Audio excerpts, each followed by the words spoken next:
En 2001, ces images ont fait le tour de la planète.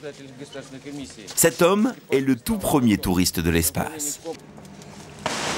Touriste, le mot est mal choisi, car Denis Tito, richissime homme d'affaires américain, a suivi un entraînement digne d'un astronaute avant de pouvoir embarquer dans cette fusée russe, direction la station orbitale ISS à 350 km d'altitude. Depuis 2001, 6 autres touristes, dont une femme, ont rejoint à leur tour la station pour un séjour d'une semaine et ont pu profiter des joies de l'espace. Parfois, c'est le jour comme en ce moment et je peux voir les nuages, la rotation et la courbe de la Terre.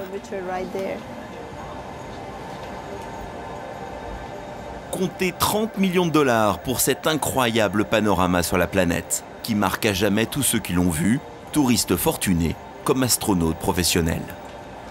Quand on regarde la Terre depuis l'espace et qu'on voit la taille des villes, on se dit l'homme est vraiment rien du tout. On voit cette Terre et on ne peut pas s'empêcher d'imaginer que c'est un vaisseau spatial comme notre propre vaisseau et qu'on a envie de la chérir, de la protéger, de faire attention aux ressources. Et j'ai pleuré en regardant la Terre, tellement elle est belle et on en tombe amoureux. Ces premières expériences de tourisme spatial n'ont pas manqué d'aiguiser l'appétit de certains entrepreneurs. Parmi eux, Richard Branson, le célèbre fondateur de Virgin. Je souhaite naturellement qu'un maximum de personnes prennent part à ce projet. Son pari, proposer des vols spatiaux à moindre prix. Pas de fusée, mais cet étrange double avion qui emporte avec lui le véhicule spatial proprement dit. Une fois en altitude, l'avion porteur libère la navette. Pour l'instant, celle-ci se contente de planer, mais à l'avenir, peut-être même dès cette année, elle allumera ses réacteurs et grimpera à toute vitesse à 100 km au-dessus de la Terre. Les voyageurs vivront alors quelques minutes inoubliables dans l'espace. Coût de la balade, environ 200 000 $, beaucoup moins cher qu'une vraie mise en orbite. Pour autant, Monsieur Tout-le-Monde dans l'espace, ce n'est pas vraiment pour demain, que ce soit avec Richard Branson ou l'un de ses concurrents. En termes de marché, il y a eu différentes analyses faites par le passé. Je pense qu'à horizon 2020, on parlait principalement de, au maximum, quelques milliers de passagers sur une année. On sera sans doute au-dessous de ces seuils. Ça reste très coûteux, d'une part, et parce que l'offre va rester limitée, les deux facteurs étant liés. On est sur des vols avec très peu de passagers à bord. Très peu de passagers à bord veut dire des coûts élevés par passager. La société Virgin Galactic compterait tout de même 400 réservations et une confortable avance sur les autres astropreneurs, comme on les appelle.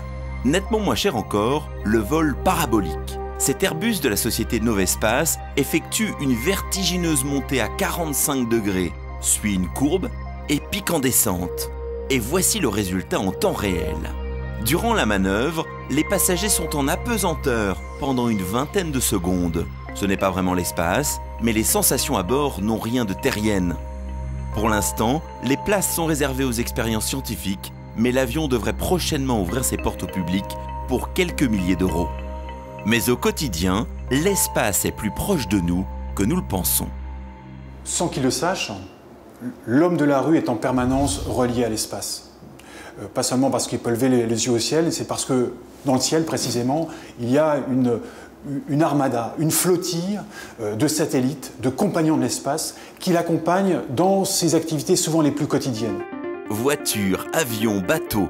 Aujourd'hui, tous les modes de transport utilisent le GPS et donc les satellites. Ces derniers permettent aussi de se parler sans se déplacer, par téléphone ou visioconférence, de se soigner à distance sans même se rendre chez le médecin.